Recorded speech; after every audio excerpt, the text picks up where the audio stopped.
بسم الله الرحمن الرحيم. سورة أنزلناها وفرضناها وأنزلنا فيها آيات بينات لعلكم تذكرون. الزانية والزاني فاجلدوا كل واحد منهما 100 جلدة ولا تأخذكم بهما رأفة في دين الله إن كنتم تؤمنون بالله واليوم الآخر وليشهد عذابهما طائفة من المؤمنين. الزاني لا ينكح إلا زانية أو مشركة والزانية لا ينكحها إلا زان أو مشرك وحرم ذلك على المؤمنين. والذين يرمون المحصنات ثم لم يأتوا ب4 شهداء فاجلدوهم 80 جلدة ولا تقبلوا لهم شهادة أبدا وأولئك هم الفاسقون. إلا الذين تابوا من بعد ذلك وأصلحوا فإن الله غفور رحيم.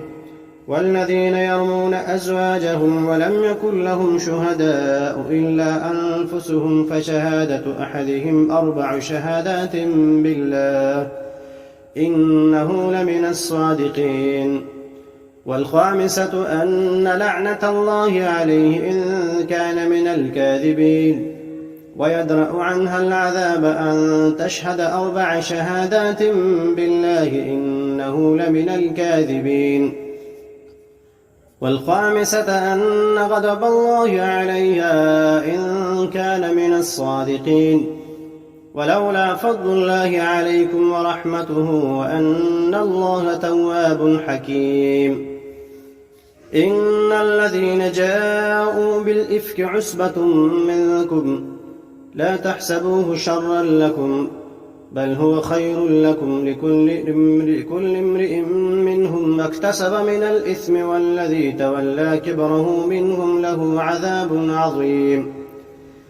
لولا إذ سمعتموه ظن المؤمنون والمؤمنات بأنفسهم خيرا وقالوا هذا إفك مبين.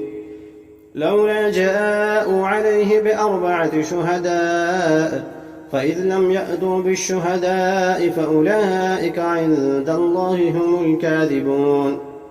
ولولا فضل الله عليكم ورحمته في الدنيا والآخرة لمسكم فيما أفضتم فيه عذاب عظيم.